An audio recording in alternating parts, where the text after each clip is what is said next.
These are the money lessons I wish I had learnt when I was in my PhD and even during my postdoc. Stay tuned. Hello there, I'm Dr. Gertrude Nontra. I have a PhD in microbiology and immunology, and on this channel, I create videos around career and productivity for students in the biomedical sciences. If any of that sounds like super exciting, hit the subscribe button. So, money lesson number 1 is I wish I had learned more about investing when I was in grad school and even during my postdoc. Now, you may be thinking, but you don't have a lot of money when you are in your PhD and you don't have a lot of money when you are a postdoc. And this is true. But I was looking recently, I've learned a lot about investing over the last year. And recently I was looking at Apple stock. And back in 2009, I'll make sure to find the exact amount that Apple stock was and put it up on the screen. But in 2009, Apple stock was around $20.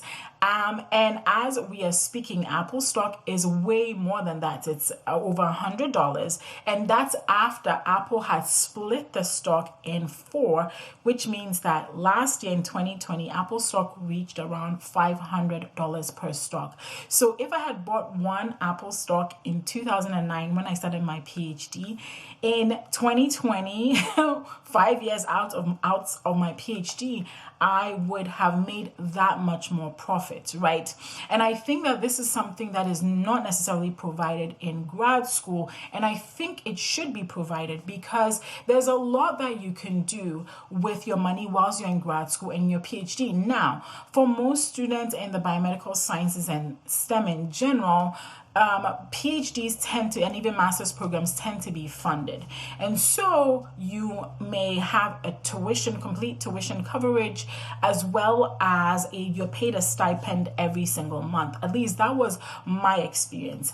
I didn't have to pay tuition. I did have to pay some fees, which was very minimal. And then I got paid a stipend every single month. And I was single when I started my PhD. So looking back in hindsight, 11 years later, I can see how I could have begun to put some money aside, and specifically not just put it aside, but actually invested in the stock market, and how that could have yielded me so much more right now. So if you're watching this, you happen to be watching this right now, I want to tell you that don't sleep on this knowledge. Don't sleep on investing in the stock market. It may seem like, oh, that sounds like something that's really complex, but no. There's so much free education out there. Even your bank can give you some really quality information on investing, and investing that will grow. So, currency as it is bound to inflation. Every currency, some currencies tend to inflate more than others, but in general, your currency is going to fluctuate. And so just putting it in a savings account is not always the best idea, even though that's better than not saving at all. So really, I wish I had learned about investing, and I encourage you to start really looking into investing. It may not be much, and you don't need $1,000. And that was the other thing, is I used to think I need $1,000, I need $500, I need to be super rich to invest. You could invest as little as $50 a month, as little as $25, $20 a month, and just watch it grow over time. Now, I will say you will have to be patient. Don't invest $20 today and expect to be a millionaire tomorrow. If you have that patience, the time is going to pass anyway. And I wish I knew that in 2009, because then I'd have been like, in 2021, I could have been rolling in money. The second money mistake I definitely made, this was during my postdoc. I didn't ask about my 401k. I didn't even know that we got 401ks. So when I signed up for my, I signed up to go into my postdoc. When I got my offer letter, the only thing in the offer letter was, hey, congratulations, you have been employed as a postdoctoral scholar, and you'll be getting this much. I was given a certain amount. I think I was getting paid like $45,000 a year. And that was it, right? I went to orientation. I never got any information that I was getting a 401k being contributed to. Now, if you're watching this and you're like, what's a 401k? A 401k is a type of retirement account in the United States. And this retirement account is, you can contribute money to it every single month, and your employer can match that. Some employers do not match, but in some cases, the employers will match that. So what that means is that if you elect for $200 to be taken out of your paycheck every single month and put into the retirement account, then your company will also contribute $200 to the account, so they'll match it. Some companies don't do that. So it's important to find out when you're going to work with a company or institution if they have a 401k and if the employer matches or not. So anyway, this kind of retirement account, the money is not just taken out. The money is actually invested in the stock market, because like the point I made earlier on, currency is subject to inflation, which means the value reduces over time. And in with the US dollar, the average time for its value to be decreased by, I think, 50% is about 20 years, I want to say. And so in 20 years ago, what you could buy with, if a dollar then is only worth 50 cents now, like the value of the currency, okay? So it's better for you to invest the money than just save the money, because with investment, the money continues to grow. And so there was a 401k that was attached with my postdoc that I did not know about. And so I remember that when my husband used to ask me about this, because my husband works in the financial industry, and he used to look at my pay stubs. I don't look at my pay stubs. Like, I'm a science person. I don't look at my pay stubs. So anyway, he used to look at my pay stubs and he used to be like, honey, I think you have a 401k. I'm like, no, I'm not. As a postdoc, I'm not a full-time employee. I'm not a permanent employee. And so I don't think I have a 401k. And he's like, but I can see this on your pay stub. And I kept on having this argument with him. And, I admit, sometimes I can be stubborn. So I remember then that when my postdoc ended, I would get these little mail, this mail, piece of mail that always came every single month, and it would say it was from Fidelity, which is a financial institution, and it would say, to access your bank account, blah blah blah, to access your retirement account. And I'm like, I didn't used to pay attention to that because I didn't think I had a retirement account. So here I was thinking I don't have a retirement account, and that piece of mail kept coming and kept coming and kept coming until one day I was like, I really need to check into this. I keep getting this piece of mail with my name on it, and it keeps telling me I need to sign into my retirement account. Oh, your girl was really, really, really, really slow to this. But anyway, I looked at the login information that they had sent me in the letter and signed in. Lo and behold, over the 2 and some, maybe almost 3 years, 2 years, 11 months that I was in my postdoc, that retirement account had grown to about $13,000. Like, I was so surprised that I had money in a retirement account that I knew nothing about. I was so shocked.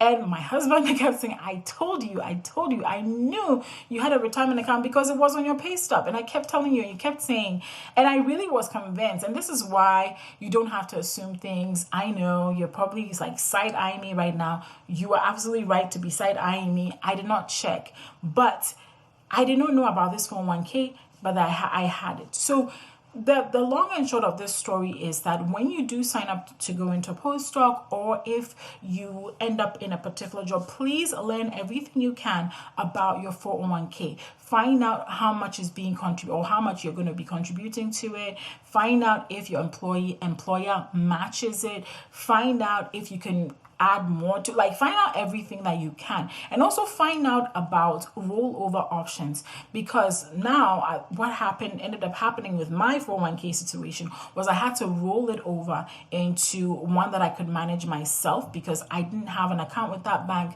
So they helped me roll it over into my regular bank, account, into another investment account, and I was able to get a hold of that money and begin to manage it myself. But seriously, ask about your 401k. Don't sleep on that, because that could be a lot of money that's sitting there with your name on it, and it could be doing a lot of things for you.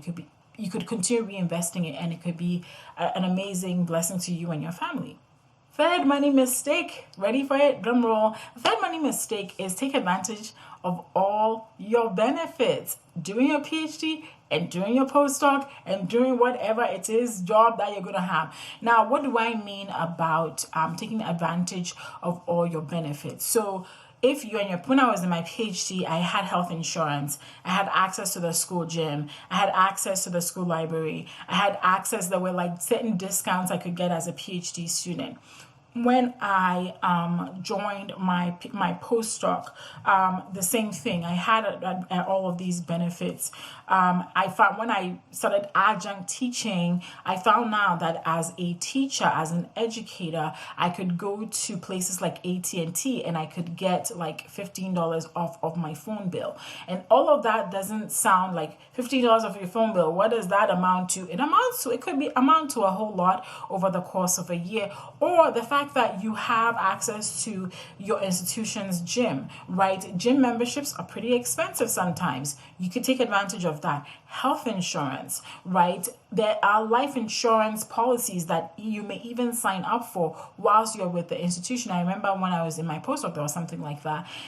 But where this came in super handy for me was, if you watch this video, one of these videos here, I talk about the fact that I had my baby during my PhD. Well, guess what? My PhD health insurance paid for all of that. When I looked at the bill, when I had my son and the bill came, the bill was, I want to say, around $30,000 for just being in a hospital for 3 days. Okay, American healthcare system is extremely expensive, but the health insurance had taken care of most of that, and there was just a tiny amount, less than $1,000 left that we had to pay that was not covered by the insurance. And so, listen, you have access. And then I remember I wear glasses and contacts, so I always took advantage of the fact that I could go and get new glasses every year. I could go get my eyes tested. I could get contacts and get my eye health in check. Take advantage of that. Don't just say, oh, it's it's in the corner, it's in the background. Don't have fears around. I don't know why I had fears around that, but it's for you. You should use them. Absolutely use them. Take advantage of them. They are financial benefits, because imagine like having to pay $30,000 to have a baby, or imagine having to pay for, buy your own glasses, or pay for your own contacts. All of this is really expensive, and sometimes I find that as grad students, as postdocs, we're so engrossed in our work, we don't take advantage of all the benefits that are available to us. And then when they're gone, we're like, wow, I could have done this and I could have done that. So take advantage of all your benefits. So don't make these money mistakes. I definitely made them, and that's why I'm sharing them in this video. As a grad student, as a postdoc, there's so many, even though we don't have a whole bunch of money, there's so many financial benefits that you could enjoy. So hopefully this video helped you identify those, and you won't make the same mistakes I made. Check out more videos on the PhD life by going right here.